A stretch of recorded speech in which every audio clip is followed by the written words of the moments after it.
کہ جس کی خدمت کرنے سے جناب عمر سے کرنی کو اتنا مقام ملا کہ صحابی رسول جناب عمر بن خطاب، صحابی رسول مولا علی کرم اللہ تعالی وجہہ الکریم سرکار کی بارگاہ میں بیٹھے ہیں، میرے آقا نے حکم دیا کہ فلاں علاقے میں جاؤ اور اگر اویس سے ملاقات ہو، اس نے ماں کی خدمت کر کے مجھے خوشی پہنچائی ہے، جب اس سے ملاقات ہو تو آپ نے لیے ضرور کروا دینا ہے۔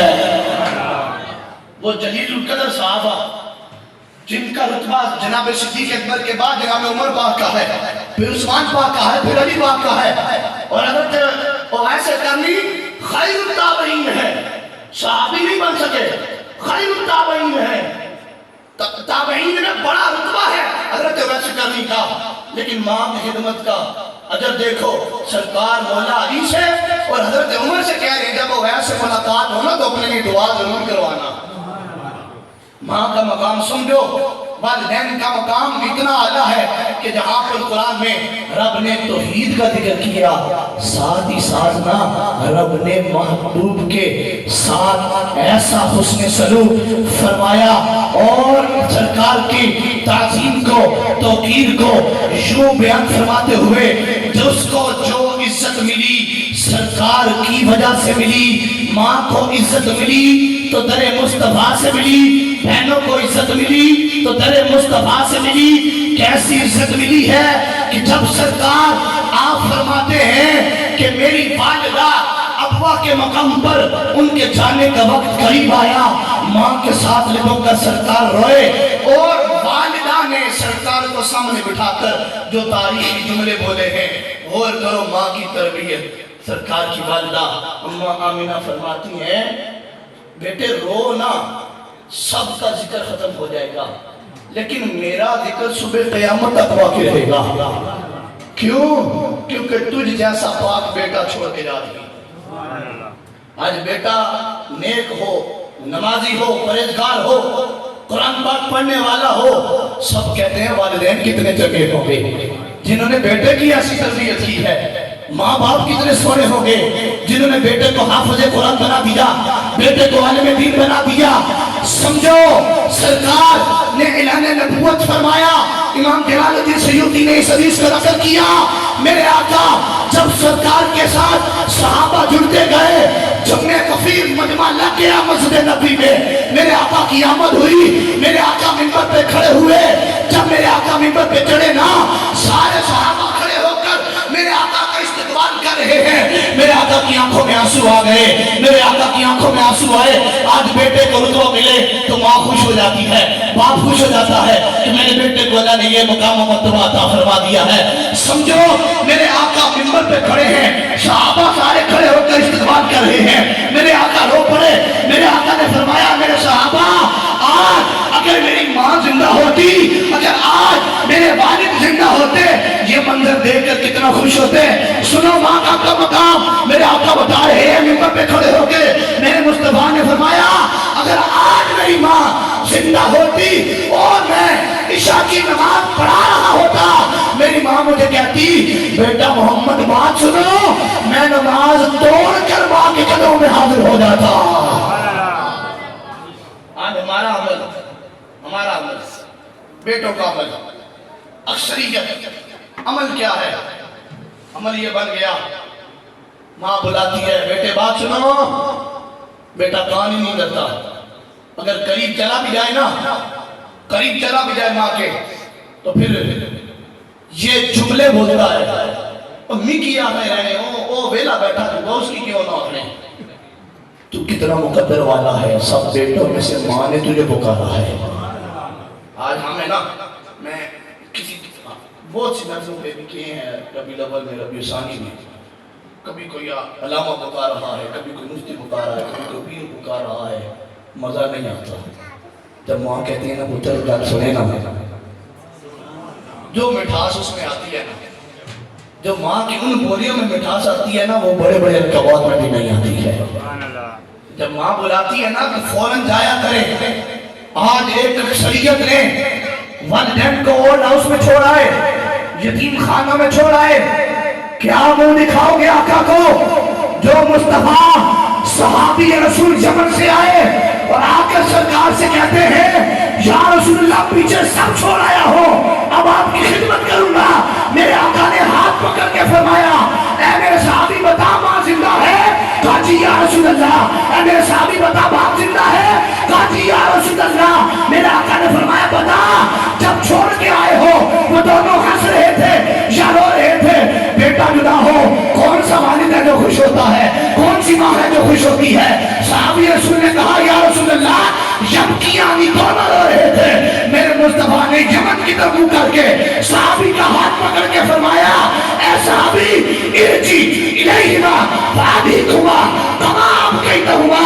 صحابی یمن دوبارہ لوٹ جا، جس طرح وہ لا کے آیا ہے جا کر ہنسا دے، تیرے والدین وہاں خوش ہو جائیں گے۔ سبحان اللہ ہے، تیرے والدین وہاں خوش ہو جائیں گے، یہاں خدا بھی خوش ہو جائے گا، مصطفیٰ بھی خوش ہو جائیں گے۔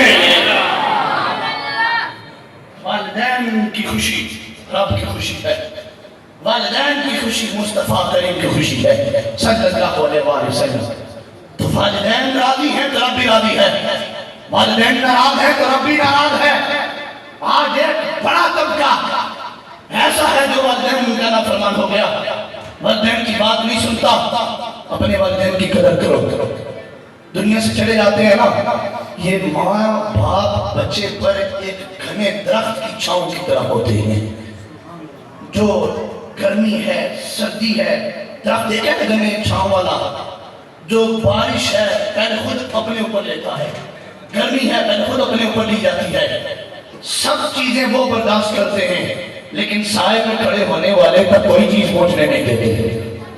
ادھر ماں زندہ ہے باپ زندہ ہے، ساری تکلیفیں برداشت کریں گے، بیٹے پر آنچ نہیں آنے دیتے، کہیں چھاؤں کی طرح ہے۔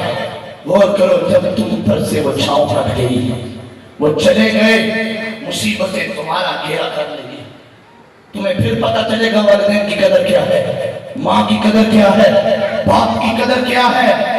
پھر آج دنیا سے یوں قطع تعلقی کر کے، رشتہ داروں سے قطع تعلقی کر کے اور سوچتے ہیں کہ ہمیں جنت مل جائے گی، نہیں۔ اور والدین سے اتنی محبت ہو کہ سرکار فرماتے ہیں صحابی رسول نے کہا یا رسول اللہ میری ماں دنیا سے چلی گئی، اب میں کس کی خدمت کروں؟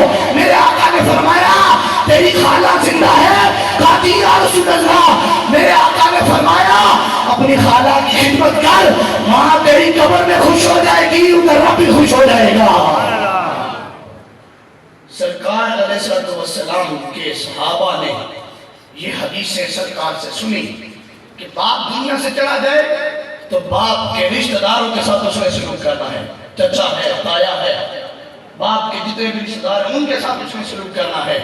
اتنا نہیں، باپ کے جو دوست ہوتے ہیں نا ان کے ساتھ بھی اس نے سلوک کرنا ہے۔ صحابی رسول جا رہے ہیں سفر پہ، میں اختتام کی طرف جا رہا ہوں، سفر پہ جا رہے ہیں، رستے میں دیکھا کہ ایک شخص بڑی عاجزی کے ساتھ زمین پر بیٹھا ہے اور سر کو جھکائے کچھ پڑھ رہا ہے۔ اس صحابی رسول نے اس شخص کو پہچان لیا، جو کچھ ساز و سامان تھا نا سب اس کی قدموں میں قربان کر دیا۔ ساتھ والے کہہ رہے ہیں ابھی سفر بڑا طویل ہے، آگے جانے کے لیے ہمارے پاس کوئی توشہ نہیں، کیا کریں گے، کہاں سے لائیں گے؟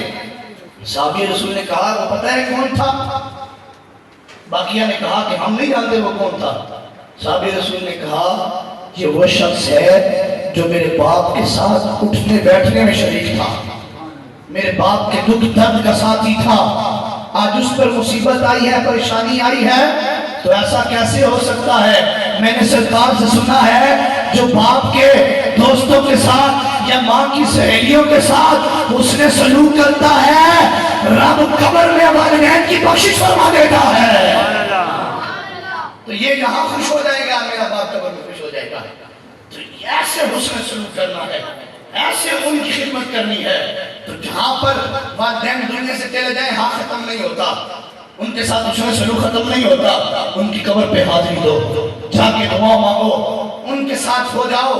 آج ہم درود پاک کہیں سے بھی پڑھیں, چاہے تو گھر میں بیٹھ کے پڑھیں, چاہے تو قبرستان جا کے پڑھیں, سرکار تک پہنچتا ہے. اور ہمارا یہ یقین ہے ہمارے والدین کی اس وجہ سے بخشش بھی ہوتی ہے. سنو, یہ آج بھی ہم کلیسے میں بیٹھ کر, ایک ختم میں بیٹھ کر, ہمارا مقصد یہ ہے قرآن پڑھا ہے, ہمارا مقصد یہ ہے کہ حدیثیں پڑھی ہیں, ہمارا مقصد یہ ہے کہ درود پاک پڑھا ہے. سنو, سلطنت عثمانیہ کا آخری سپہ سالار سلطان عبد الحمید ہے, اور اتنا بڑا عاشق رسول ہے, سرکار پر درود و سلام پڑھتا ہے, اتنا درود پڑھتا ہے, کوئی دل خالی نہیں گیا. ایک دن ایک فقیر آیا, آ کر کہنے لگا بادشاہ ایک بات کہنی ہے. کہا کیا بات ہے؟ کہا کسی کا پیغام لایا ہو, تیرے لیے خصوصاً پیغام آیا ہے. کہا کس کا آیا ہے؟ کہا جن پر درود پڑھتا ہے ان کا پیغام آیا ہے. سبحان اللہ, بلا دعا سے آئے اونچی آئے, پیچھے والے بھی سبحان اللہ کہیں. سمجھنا درود پاک پڑھنے سے ملتا کیا ہے. کہا جن پر تو درود پڑھتا ہے ان کی طرف سے پیغام آیا ہے. کہا کیا پیغام لائے ہو؟ کہنے والے نے کہا اس فقیر نے, وہ کہہ رہے تھے میرے عبد الحمید سے کہنا. کسی نے توجہ نہیں کی سوائے یہ تو بولنا نہیں. جو توجہ کرے گا نا, دوبارہ میں بول رہا ہوں جملہ, وہ بادشاہ ہے سلطان عبد الحمید, سلطنت عثمانیہ کا آخری بادشاہ ہے. بیٹھا ہے اور فقیر کہہ رہا ہے تیری طرف پیغام آیا سرکار کا. کہا کیا پیغام ہے؟ بتانے والے نے بتایا کہ وہ کہہ رہے تھے میرے عبد الحمید سے کہنا. ادب سے بیٹھ گیا, نظر جھکا لی. ساتھ جو خادم بیٹھا تھا نا, جو وزیر بیٹھا تھا, سامنے اشرفیاں پڑھی ہیں. اس نے کہا بادشاہ نے رک جا, کیا پیغام آیا ہے؟ فقیر نے کہا وہ کہہ رہے تھے میرے عبد الحمید. اس نے یوں ہاتھ بڑھا, جتنا کچھ اشرفیاں آئی ساری اس کی جولی میں ڈال دی.